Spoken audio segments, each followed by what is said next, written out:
everyone, it's Amelia again. So last week I mentioned the UK Deputy Prime Minister Nick Clegg and his controversial use of the word literally. It's not just UK politicians that have been using language in a more casual way. Stuff's been kicking off stateside as well. The US President, Barack Obama, has been causing a bit of a stir by his use of filler words like and and are associated with everyday spontaneous speech. We use them quite consciously to warn the listener that they're going to have to wait for the rest of the sentence. We choose or depending on how long we think the listener is going to have to wait. In general, signals a longer pause than does. By monitoring 6 billion words found on Twitter, forensic linguist Jack Grieve found that there was a geographical divide in the United States. He found, for example, that Americans in the Northeast and the Deep South say whereas Americans from the Midwest say However, this study was based on words found online, which I would argue isn't always an accurate representation of real-life speech. A study which I find a lot more compelling is that conducted by linguist Mark Liberman. Liberman analysed 14,000 phone calls containing 26 million words. He found that the division isn't necessarily geographical, but demographical, depending on your gender and your age. He found that young people say and the older you get, the more you start using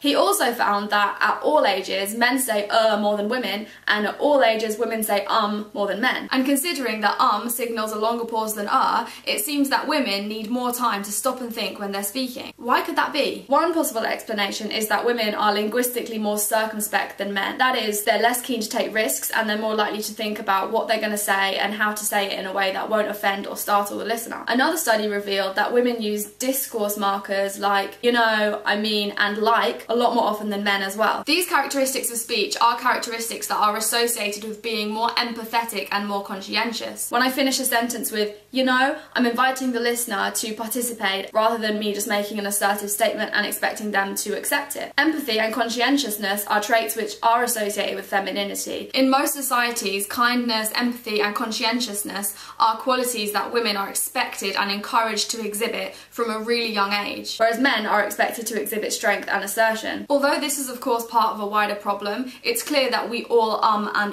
to different degrees. It just depends on who I am and who I want you to think I am. It's a natural part of being a social human being, right? So a bit of umming and ahhing, big deal. We all do it, even Obama. Please support us by giving the Prolangco page a like, and I'll see you next week.